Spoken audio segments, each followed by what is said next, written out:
Un cordial saludo a todos los que nos acompañan en nuestro curso, hoy en de nuestro curso de Pedagogía de la Fe, en este quinto día de nuestro encuentro. Y como ya hemos ido avanzando, ya estamos por terminar la semana y seguro ya hemos venido en una comprensión profunda de poco a poco de lo que es la pedagogía de la fe, desde la perspectiva un poco, digamos, global que hemos venido haciendo hasta ahora. Hoy quisiera ir haciendo como la puntualización, ¿verdad? Desde la pedagogía divina a la pedagogía de la fe. Ustedes recordarán, voy a compartirme mi presentación para que me puedan seguir. Ustedes recordarán que estamos partiendo, claro, para con una comprensión pedagógica actual, obviamente de la situación de la iglesia hoy en historia y todo lo que se está atravesando. Desde ciertamente la perspectiva de la pedagogía divina, la perspectiva trinitaria, ¿verdad? Eso sin duda. Nosotros tenemos que tener una comprensión, en la medida de lo posible, lo más clara, del misterio trinitario para poder comprender la acción de Dios, ¿verdad? Dios ya en el Antiguo Testamento se comunica siempre a través de dos elementos, que es el Espíritu, ¿verdad? Y el Mesías, ¿verdad? Interesante porque la ley, los mandamientos, ¿verdad? Eso se convierte en la nueva ley. Interesante porque de alguna manera ya el Antiguo Testamento tiene toda esta perspectiva. ¿Verdad? Dios se manifiesta a través de su espíritu y la palabra. El espíritu y la palabra son dos elementos centrales de todo el Antiguo Testamento que en el Nuevo Testamento esos elementos toman forma totalmente como persona, ¿verdad? Y ahí entendemos el misterio de la Trinidad. En cuanto al Ruá, al espíritu, ¿verdad? Ustedes recuerdan el famoso pasaje, ¿no? No está en el terremoto, ahí no está Dios, está en el Ruá, en el viento, en el susurro suave. Es la manera de manifestarse de Dios fuera de sí. En la antigua alianza, el encuentro con Yahvé, con Dios Padre, está siempre mediado por el soplo, Dios Espíritu, y por la palabra, por el Dios Hijo. Bueno, entonces, la Trinidad. El Espíritu es el lugar de la comunión de Dios con el Padre. Y bueno, y podemos ir diciendo que esta es la manera en que se va manifestando el rostro de Dios a través de la revelación. Hagamos una síntesis de todo el Antiguo Testamento, porque obviamente que este no es un curso de Biblia, pero sí tenemos que sacar de toda la escritura y de toda la revelación los rasgos de la pedagogía divina, que es lo que vamos a ver dentro de poco. Desde una mirada de conjunto sobre la autocomunicación de Dios, en la edad de la promesa, constatamos que todo parte y se recoge en torno a un centro. La revelación constante, progresiva y cada vez más luminosa de Yahvé. Ese es el camino. Vayan viendo cuáles son los rasgos. La revelación constante, progresiva, cada vez más luminosa de Yahvé. El Dios de Abraham, de Isaac y de Jacob. El Dios del Éxodo, que reveló su nombre y su ser a Moisés y al pueblo de la alianza. El Dios vivo, personal, santo y misericordioso. Resumen de todo el Antiguo Testamento. Estamos hablando de una revelación paradójica, ¿verdad? Porque implica alteridad. Dios es otro, pero también es íntimo. Está más allá, pero está muy cercano, ¿verdad? En teología fundamental se diría, Dios se mueve en este ámbito de lo universal, de lo trascendente y de lo más allá, pero también de lo concreto, de lo particular, de lo inmanente. O sea, Dios se mueve en esto, ¿verdad? Revela su rostro, pero se esconde. Interesante, ¿no? Es como la lógica, eso es pedagogía, ¿eh? De la manera en que Dios se revela. Va tejiendo esta dinámica claramente, progresiva, de alteridad, de paradójica, ¿no? De sí, está muy cerca, pero no se puede, nadie puede tenerlo. Yo puedo decir que he experimentado a Dios, pero no puedo decir que me pertenece, que lo conozco todo, que ya he inundado el misterio de Dios, ¿verdad? Siempre está este elemento paradójico entre lo universal y lo concreto, entre lo trascendente y lo inmanente, siempre presente esto. Cada una de sus manifestaciones es revelación y garantía al mismo tiempo de su ser Dios y de su voluntad de vivir en medio de su pueblo, de comunicarse siempre, ya en el Antiguo Testamento, estableciendo el reino en medio de nosotros. Hay que decir algo importante desde la perspectiva pedagógica. La plenitud de los tiempos, el Mesías, Cristo crucificado. Es decir, nosotros no podemos acceder al misterio de Dios, sino es por la persona del Verbo encarnado. O sea, Jesús es, vean el hermoso ícono, Jesús es el rostro del Padre. Jesús es la manera en que vamos a comprender que todo está tan bien ligado, tan bien vinculado. Jesús dice, el Espíritu Santo les recordará todo y les revelará todo y les llevará hacia la plenitud de la verdad. Es interesante porque es todo el misterio económico, progresivo de la revelación, partiendo desde Jesús. Por eso, el acontecimiento cristológico es la clave hermenéutica, ¿verdad? Que retoma toda la promesa del Antiguo Testamento y la propuesta, la narración del Nuevo Testamento, centrada en el acontecimiento pascual. Por eso pascual es el corazón interesante. Por eso el valor histórico, ¿no? La redacción del Nuevo Testamento se hizo desde el acontecimiento pascual. Es decir, la Pascua es el corazón de toda la revelación, ¿verdad? Todo del Antiguo Testamento, todo tiende hacia la Pascua. Y esto es vital para nosotros porque, por ejemplo, el ejercicio pedagógico de la fe, por ejemplo, la catequesis, todo tiende hacia la Pascua. Por ejemplo, la liturgia, todo tiende hacia la Pascua. Incluso la reflexión moral o social de la iglesia, todo tiende hacia la Pascua. La Pascua es la clave hermenéutica, la Pascua, la clave hermenéutica de la comprensión pedagógica de la revelación. Por tanto, el valor teológico, el significado global y definitivo cristológico, solo se entiende a través de la Pascua. Por ejemplo, algunos elementos metodológicos importantes desde la cristología para nosotros. Habría que colocar el mensaje de Jesús sobre el fondo integral de la premisa del Antiguo Testamento. O sea, la relación entre Antiguo y Nuevo Testamento está ligada por Jesús. No se puede entender a Jesús desligado del Antiguo Testamento. Y obviamente el Nuevo Testamento no tiene sentido si se desliga del Antiguo Testamento. Y el Antiguo Testamento es promesa, ¿verdad? Y el Nuevo Testamento es cumplimiento. Esta lógica le da unidad, metodológicamente, hablando a todo el misterio de la revelación. Hay que tener presente dos fases de un único acontecimiento. Este tema es espinoso, ¿no? Todos los que ya han hecho cristología lo recordarán. Si el Jesús antes de la Pascua, le llaman Jesús histórico, o el Cristo de la fe después de la Pascua. Ese es un debate todavía hoy muy presente en la teología, que algunos teólogos, de manera sobre todo más cercanos al magisterio, que sea la cual consideran ya superado, pero que todavía se encuentra uno en algún lado, como si fuera uno antes y uno después. Bien, bien interesante. Son dos momentos de un solo acontecimiento de Cristo. O sea, es el mismo Jesús. Algunos llegaron a afirmar que eran dos cosas distintas, el Cristo histórico, el Jesús histórico y el Cristo de la fe. No estamos hablando de dos fases de un solo acontecimiento. Ciertamente una cosa era Jesús antes de la Pascua, porque no había cumplido la promesa, y una cosa es Jesús después de la Pascua, porque ya está resucitado, etcétera, etcétera, etcétera. Pero son dos momentos de un solo acontecimiento cristológico, ¿verdad? Interesante, porque antes de la Pascua, el querigma de Jesús predica el reino. Después de la Pascua, el querigma sobre Jesús. Jesús es el reino, ¿verdad? Entonces, esta relación correcta hay que saberla integrar, ¿verdad? Evitando exageraciones, ¿verdad? El Cristo que se encarnó en el seno de la Virgen María, Jesús de Nazaret, es el que ha resucitado, ¿verdad? El que se ha manifestado glorioso al mundo entero. Y después desde la analogía con la actuación de Dios con Israel, ahora se percibe la continuidad histórica con la revelación de una novedad, Cristo. Es decir, obviamente que la actuación de Jesús está en torno al Padre por la fuerza del Espíritu. El acontecimiento pascual, que es la plenitud de la revelación, ¿verdad? No podríamos entender el acontecimiento pascual, la revelación sin el acontecimiento pascual. El acontecimiento pascual es como el culmen de todo el misterio de la revelación y de la manifestación de Dios en el mundo. Entonces, el corazón, ¿no? Yo me cuestiono, ¿verdad? Y desde la perspectiva pedagógica, eso sería vital para nosotros. Cuando no se habla del reino, cuando el reino es una realidad casi oculta en la catequesis, en la predicación, en la liturgia, en nuestras acciones, ¿dónde está el reino? O sea, ¿quién predica el reino? ¿Por qué no se predica el reino? El reino es el conglomerado, ¿verdad? De la acción de Jesús, de sus palabras y de sus gestos.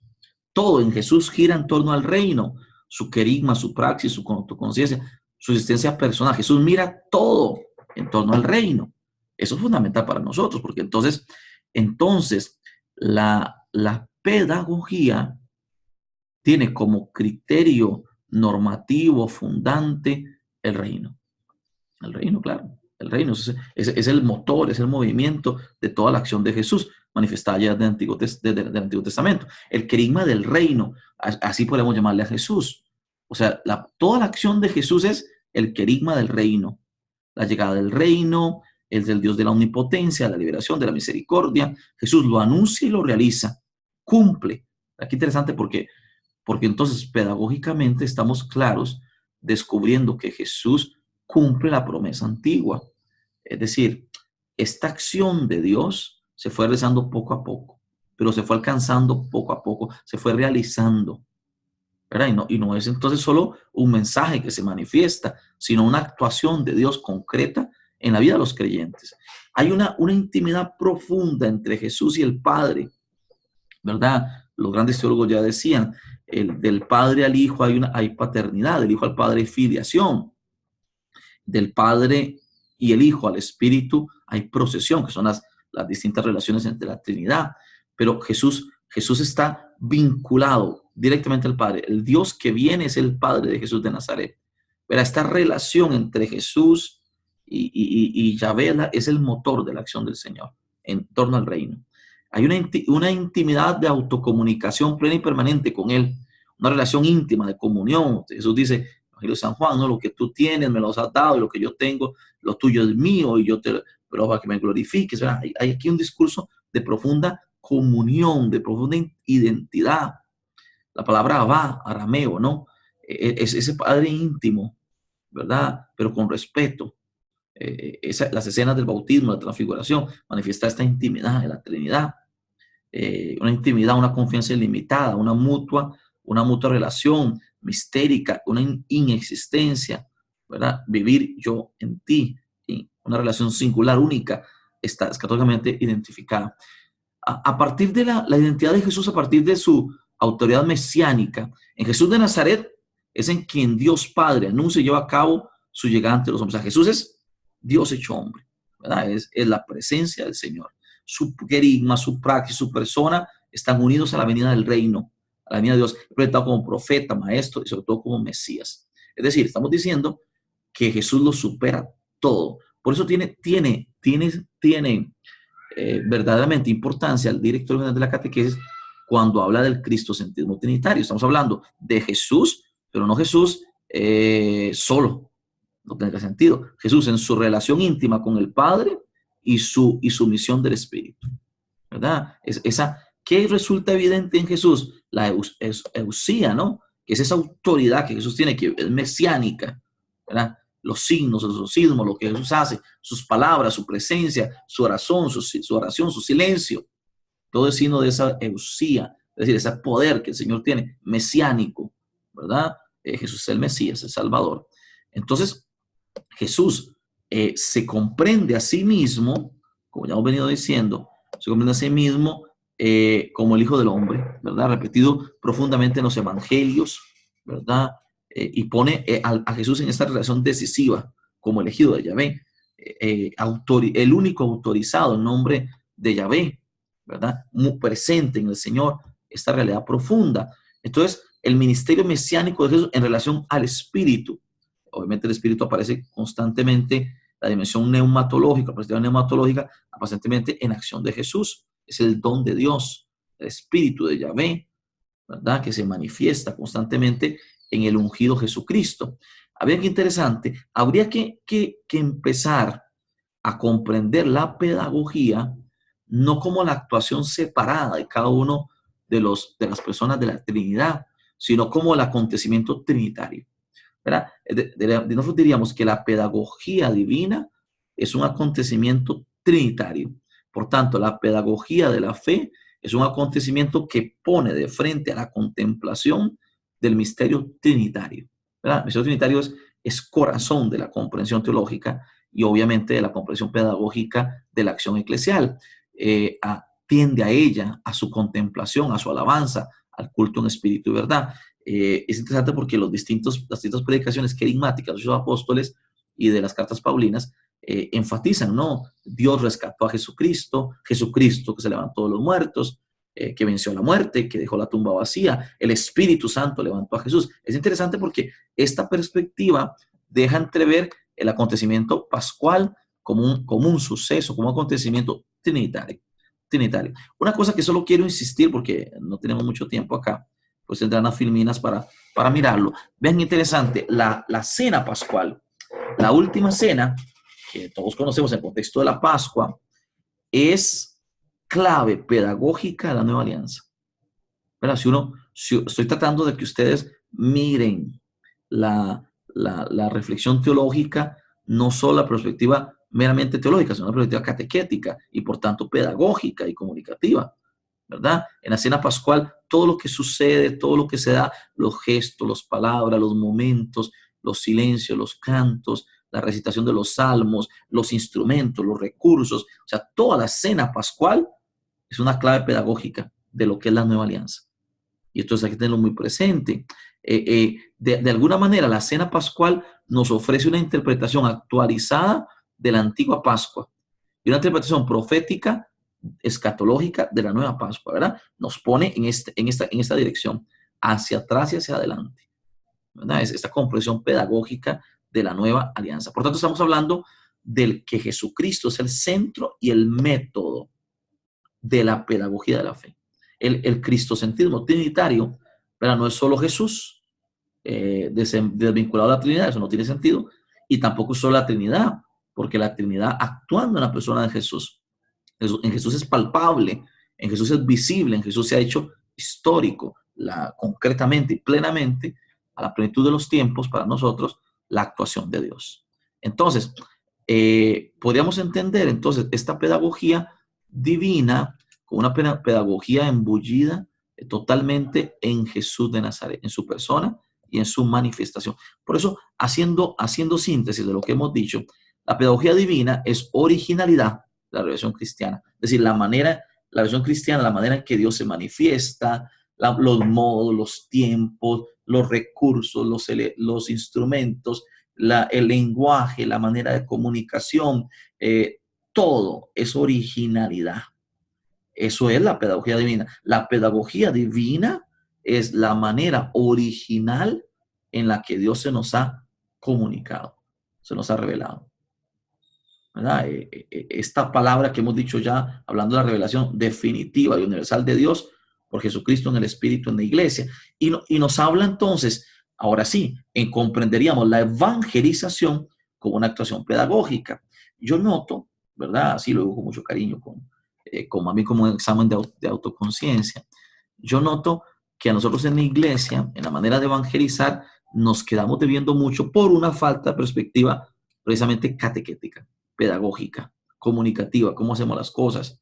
De repente uno se prepara muy bien en la teoría y prepara muy bien su charla, muy bien su tema, como dice la gente, ¿no? O muy bien su homilía, pero no piensa en quién lo va a recibir y en quién va a escuchar, en las condiciones de la escucha, en los métodos, en los estilos, en los rasgos que tengo que seguir yo siendo fiel a la actuación de Dios en la revelación. Entonces, la actuación de Dios implica una actuación pedagógica. Por ejemplo, digo algunos elementos interesantes. Tiene que haber una claridad de propuesta, ¿verdad? Yo noto, ¿no?, que a veces nuestros itinerarios catequéticos, nuestras acciones, tiran para todo lado. No sé si se me logra entender lo que quiero decir. No tienen un norte concreto. ¿Para qué quiere hacer usted esto? ¿Verdad? Tenemos un montón de grupos, un montón de actividades, un montón de iniciativas, un montón de acciones. ¿Y hacia dónde va todo eso? Todo hay que amarrarlo, hay que centrarlo en el reino, en el reino. Una claridad de propuesta, o sea, todo lo que la iglesia hace es al servicio del reino. Hacia ahí va. Y entonces identifica la situación llamando siempre, sin perder la perspectiva, la llamada a la conversión, respondiendo a los interlocutores, no como simples destinatarios, según sus necesidades, posibilidades. Les ofrece una propuesta de vida plena y qué sentido. Una presentación orgánica, ¿verdad? Una presentación orgánica, retoma el pasado, el presente, el futuro, lanza el futuro. La propuesta evangelizadora y el manual de la catequesis no puede quedarse solo en el presente, no puede ser solo en el pasado, no puede solo tener el futuro, tiene que tener esa perspectiva orgánica, esa perspectiva histórica, y debe de tener una dinámica iniciática, suscitar. Vemos aquí esta hermosa imagen, ¿no? Primero hay que preparar la tierra, sembrar la semilla, suscitar. Hay que acompañarla, hacerla crecer, madurar y después dar fruto, ¿verdad? Y esto implica atención al contenido, a la metodología, etcétera, etcétera, etcétera. Bien, ahora, de una manera muy rápida, porque la idea es que ustedes lo trabajen con la plantilla pedagógica, yo voy a desarrollar, solo así, como citando, cuáles serían los rasgos o las notas de originalidad de la pedagogía de Dios. La primera, hay que decir que en la historia de la salvación, la revelación de Dios tiene una característica fundamental. Podemos decir muchas cosas. Yo he tratado de englobar toda la actuación de Dios, de la perspectiva pedagógica, en 6 elementos. El primero sería la iniciativa de Dios. Es decir, Dios se pone en relieve la búsqueda del ser humano. El ser humano busca, sale al encuentro. El ser humano entrando en sí mismo, recuerden que hemos dicho, entra en sí mismo, encuentra su miseria, su grandeza, sus virtudes, sus dones, sus necesidades, y eso lo lanza hacia afuera en búsqueda. En esa búsqueda del hombre se encuentra ya que Dios ha venido a encontrarlo. O sea, Dios ha tenido la iniciativa, es suya, es suya. La fe cristiana no es una lucubración, es una propuesta de Dios, es un extender la mano, es un deseo de entrar en relación con nosotros, una búsqueda. Al fin y al cabo, también la revelación es una búsqueda de Dios. Lo que caracteriza la fe judío-cristiana es que Dios mismo busca al ser humano, sale a su encuentro. Las religiones constantemente son la búsqueda del hombre, ¿verdad? Lo que el hombre ha logrado alcanzar y elevar el espíritu hacia el cielo, a lo más alto. La fe cristiana tiene por originalidad que es iniciativa de Dios. A Dios sale a buscarnos, ¿verdad? Todo el Antiguo Testamento está marcado por eso y sobre todo el Nuevo Testamento. Jesús también. Jesús sale de una región, va para otra, se mueve, busca, llega hasta la Decápolis, una región no judía. O sea, el Señor tiene esta iniciativa de ir, de salir, de ir en búsqueda, ¿verdad? La revelación es búsqueda de Dios, no solo búsqueda humana. Esto nos muestra ya desde el principio cómo en los orígenes de la revelación hay un ser vivo con rasgos claramente personales, al punto de parecer, de que parece rasgos antropomórficos, ¿verdad? O sea, Dios toma esa decisión, Dios se lanza hacia nosotros. La misma creación es ya una iniciativa de Dios, un lanzarse afuera, tanto amor se lanza hacia afuera, creando. El Antiguo Testamento es Él el que me ha llamado, es Él el que me ha elegido a Israel, es Él el que ha prometido. Bueno, o sea, todo es iniciativa de Dios. Te voy a liberar, voy a darte una nueva tierra. Ahora antes estoy llamando, te daré estéril, sin ancianos, te daré una gran descendencia. Todo es iniciativa de Dios. Dios se mueve por nosotros. En el Nuevo Testamento, Dios nos ha manifestado el amor que nos tiene. Nos amó primero. ¿Verdad? El amor de Dios es iniciativa suya. La primera característica. La segunda característica es el carácter económico progresivo. Económico, como ustedes ya lo saben bien de la reflexión teológica, no quiere decir administrativo, económico, financiero, no quiere decir histórico. O sea, que se ha desarrollado en historia. O sea, que Dios, la revelación es un revelarse, un develarse, no de un solo, no inmediatamente, sino que a través de la historia Dios fue manifestándose poco a poco. No se revela por completo de una vez, sino según un ritmo compuesto de etapas, de esperas, de intervenciones, de irrupciones repentinas, un ritmo que expresa el respeto a los tiempos del ser humano. ¿Por qué Dios hace esto? Porque nos conoce, porque nos respeta, porque sabe que somos lentos, que vamos despacio. Dios se fue manifestando poco a poco. Pudo aparecerse a Abraham y decir todo a Abraham. Sí, sí pudo hacerlo, pero prefirió ponerse a nuestra altura y revelarnos de manera paulatina, progresiva, económica. Ese movimiento paulatino, propio de la experiencia humana y de la lógica de la fe, ubica la revelación como intervención en historia. Claro, Dios se revela a través de la historia, ¿verdad? Con los acontecimientos históricos, poco a poco. Y va evolucionando o va planificando su revelación a través de la historia. Por eso cuando llegó el momento, dice la carta a los Gálatas, San Pablo, Dios se manifestó de una manera plena, ¿verdad? O sea, poco a poco. Esto en razón de la misma naturaleza humana, de la capacidad que el hombre tiene de conocer, de la noxiología del ser humano, pero también en razón de la experiencia de la fe, pues la experiencia de la fe requiere esta progresividad. A San Pablo lo decía, el que está empezando en leche, el que ya está grande en carne. Es decir, la misma fe tiene una necesidad de ser progresiva. Por eso llega a la plenitud con los tiempos escatológicos o con el Mesías. Interesante porque tercero, hemos dicho, iniciativa divina. Dios es el que toma la iniciativa, el arranque lo tiene él. El primerea, diría en palabras de Pablo Francisco. Segundo, toda la revelación tiene un carácter progresivo, siempre, siempre algo más. Siempre hay algo más. Dios va mostrando algo más y va planificando eso. Pero este carácter progresivo no es un contradecirse una cosa con otra, sino que hay una coherencia, ¿verdad? Una coherencia impresionante en libros, en textos, con casi más de 1000 años de diferencia, como son los de la Biblia, ¿verdad? Y hay una coherencia interna hermosa. La revelación en su carácter orgánico posee tal coherencia requerida en su lógica económica, de modo que una etapa presupone la otra y la desarrolla. Claro, los patriarcas, los profetas, los sacerdotes, los reyes, ¿verdad? Ahí va viendo todo una etapa y viene la otra, ¿verdad? Una etapa prepara la otra, hay una sintonía clara y una evolución. Por eso no se encuentra un contraste, una irreparable, una contradicción en la escritura y en toda la lógica de la revelación. Pero, por ejemplo, habría que estar atento a esto, ¿verdad? Hoy aparecen comprensiones que están abiertamente contrarias a la coherencia interna de la revelación. Pongo un ejemplo, ¿no? Interpretar, no sé si ya lo había dicho, pero interpretar la fe cristiana desde la prosperidad, como tantos grupos lo hacen fuera y dentro de la iglesia, sería totalmente erróneo, porque la óptica, la perspectiva de esa coherencia interna está más centrada en la kenosis, en la sencillez, en la humildad, como comprensión de toda la acción de Dios, ¿verdad? Entonces sería traicionar esa coherencia interna de toda la revelación. Podría decirse que todo está vinculado y acomodado lógicamente. La revelación se comprende en su síntesis completa, no en la interpretación de un solo acontecimiento. En ello se nota una vinculación y coherencia interna armoniosa.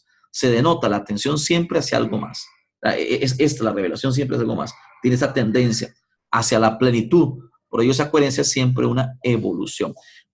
El cuarto, que ya hemos dicho, iniciativa divina, carácter progresivo o económico, paulatino. Hemos visto la coherencia interna, ahora veremos la tendencia kenótica, son 6. Tendencia kenótica, la kenosis, ustedes saben que la kenosis no es esta renuncia, todas las manifestaciones, palabras y gestos en toda la revelación están marcados por de manera especial en Jesús.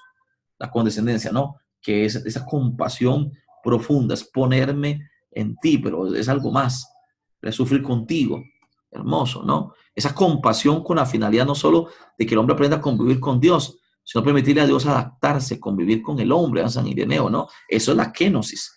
Es no solo que yo me pueda adaptar a vivir con Dios, sino que Dios sea inculturado, usemos la palabra, sea encarnado, esa es la palabra concreta, teológicamente, para convivir con nosotros, para cohabitar con el ser humano. Ese es el acto fundamental y elemento central de la acción de Dios en la historia. Dios se ha bajado ya en el Antiguo Testamento de una manera plena, concreta, en la persona de Jesús.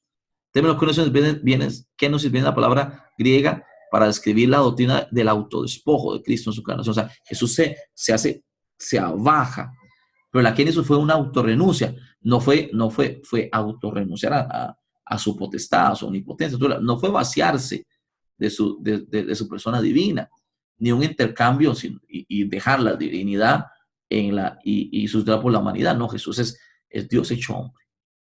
Es toda la grandeza de Dios en la miseria humana. Esa es la kenosis. Jesús, dice la carta a los Filipenses 2:7, se despojó a sí mismo, tomando forma de siervo, haciéndose semejante a los hombres. Jesús no dejó de ser Dios, no asumió terrenal. Él también dejó de lado su autoridad independiente. Sobre el terrenal, Cristo se somete totalmente a la voluntad del Padre. Entonces, la kenosis es ponerse en las manos. Al fin y al cabo, yo hago la voluntad del Señor, la voluntad del Padre. Los otros dos elementos es, entonces, la acción de Dios tiene destinatarios concretos. ¿Verdad? No es que se habla a todo mundo, se habla a todos. La salvación es universal, pero mira el rostro de cada uno. Dios se autocomunica, no es un mensaje, sino que se transmite a sí mismo. Entra en relación, en intimidad, se pone cara a cara con personas concretas, Abraham, Isaac, Jacob. Es esta relación profunda. La revelación implica esto. O sea, negar la fe cristiana es negar la experiencia de miles y miles y miles y miles de hombres y mujeres que se han puesto cara a cara de frente al Señor. Se comunica a todo el pueblo de Israel, pero a través de signos, de palabras y de elegidos. Interesante, ¿no? O sea, Dios se comunica a todos, pero para esa comunicación utiliza signos, palabras y elegidos, patriarcas, profetas, sacerdotes, apóstoles, discípulos. La revelación, por tanto, se trata de una experiencia personal que abre la comunidad. Pero, o sea, Dios se revela a mí para abrirme a una comunidad. No es un asunto individualista. No es simplemente Dios me dio algo a mí, ya sé lo que lo dejo para mí. No, se encuentra con Saqueo y lo mueve, ¿verdad? Y así a todas las personas, ¿no? Una experiencia personal que abre a la dimensión comunitaria. Una invitación concreta a una vida nueva implica elección, vocación, comunión, conversión, madurez, implica misión, ¿verdad? Y por último, toda la pedagogía divina está en esta tensión escatológica, en tensión hacia el futuro. Es interesante porque toda la revelación tiene este elemento central. Vamos hacia el futuro, es el ya, pero todavía no. Es decir, ya Dios se manifiesta en la historia, pero falta algo más. En esta relación se constata una fuerte y decisiva tensión al futuro. Siempre está esto aquí, ¿no? La fe cristiana nunca lleva al conformismo, al sentarse con los brazos cruzados y decir ya todo está muy bien y todo va. No, siempre es hacia adelante, hacia el futuro. Se trata de una alianza, de una revelación tendiente hacia el más allá. Una revelación progresiva porque le falta siempre algo o hay algo más. Es decir, siempre tiende a un cumplimiento. Es lo que los famosos teólogos dicen, un ya, pero todavía no. Siempre tiende hacia la revelación, hacia el cumplimiento, hacia la plenitud. ¿Verdad? Todo se mueve hacia la plenitud. Es el esquema central de la revelación, promesa y cumplimiento. La gente debería que hacerla vivir esto en la catequesis, promesa y cumplimiento. Experimento la promesa de Dios, su presencia, pero también el gozo de que Dios cumple lo que promete. Es esta lógica que mueve siempre escatológicamente, como hilo conductor hacia un punto decisivo que ha de venir. Bien, excelente el desarrollo que hemos venido teniendo. Me imagino que por allá será un poco cansado escucharme, pero bueno, ya la otra semana estaremos por ahí, tenemos la oportunidad de interactuar. Ahora vamos a hacer nuestro trabajo que les queda para el resto de la clase y para adelante, para lo que sigue. Es precisamente esto que estamos viendo acá. Aquí están las notas de originalidad de la pedagogía divina y hay que buscarlas de la pedagogía de la fe. Primero, ¿qué implica? Dice, perspectiva teológica de la revelación. La perspectiva teológica de la revelación en la pedagogía divina. Perspectiva catequética de revelación. La perspectiva catequética de revelación es la pedagogía de la fe. ¿Ven? Esa perspectiva es teológica, simplemente, y esa perspectiva es catequética. Y por tanto, es la pedagogía de la fe. Iniciativa de Dios, carácter progresivo, coherencia interna, tendencia quenótica, destinatario de personas concretas y tendencias al futuro, tiene su transposición o su correlación en la pedagogía de la fe. ¿Cuál es la tarea que ustedes tienen? Primero, comprender bien estos 6 elementos. A ver, y hago una advertencia, comprenderlo no como algo teórico, no como un principio, sino como una acción. Esto que está aquí no son teorías, no son ideas. Es la manera, los modos, la pedagogía que Dios utilizó para revelarse, para manifestarse. Estamos hablando de práctica, de acción, no de ideas.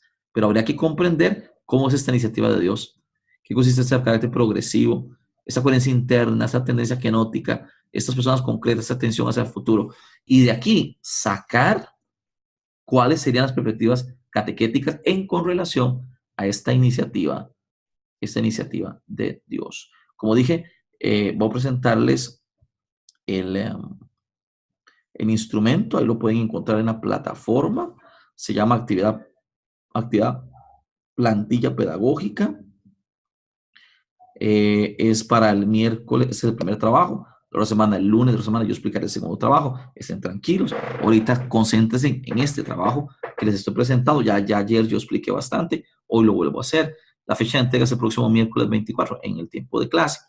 ¿Qué se pretende con la primera actividad, plantilla pedagógica?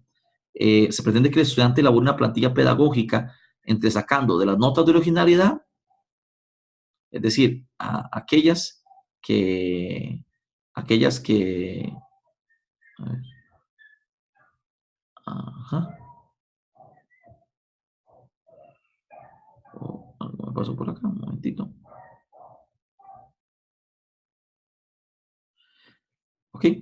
De aquellas que hemos dicho, iniciativa divina, las 6 que hemos mencionado, entonces que esas notas de del original, los elementos o aspectos motivos de la pedagogía de la fe. Entonces usted dice, iniciativa divina, esto en la pedagogía de la fe, ¿en qué consiste?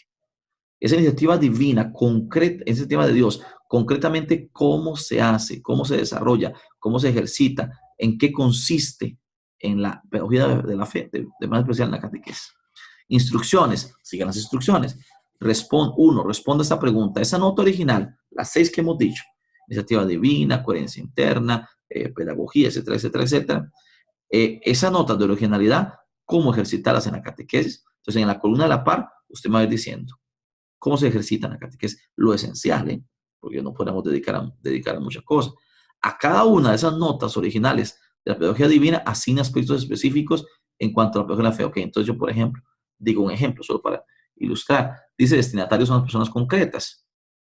Entonces, la pedagogía de la fe implica interlocutores, respondiendo a sus dudas, a sus necesidades, a sus situaciones, a sus problemas. ¿Verdad? O sea, de estas, ¿cuáles surgen? ¿Cuál sea su transposición catequética? Eh, a cada una de las notas del 2, de la pedagogía divina asigne aspectos específicos en cuanto a pedagogía de la fe, cotizando los procesos catequéticos y formativos. Se puede empezar el catequesis de formación y responde al campo asignado. Entonces, ustedes en el campo que viene ahí van a ir respondiendo todos sus respuestas, sus detalles. Elabore una investigación al respecto, ¿verdad? Para esto hay que investigar, hay que ir a buscar qué es la iniciativa de Dios, qué significa coherencia interna, todos los elementos de la revelación, mínimo 6 páginas, formato Times New Roman 2, espaciado simple, y prepare una exposición de 5 a 10 minutos donde usted nos presente al grupo cuál es la transposición de este elemento al otro, cuál es la transposición. Y presente su investigación en formato impreso o digital, lo envía a mi mail como está aquí dicho. Aquí está el formato, aquí está la plantilla, ¿verdad? Como hemos dicho, iniciativa de Dios.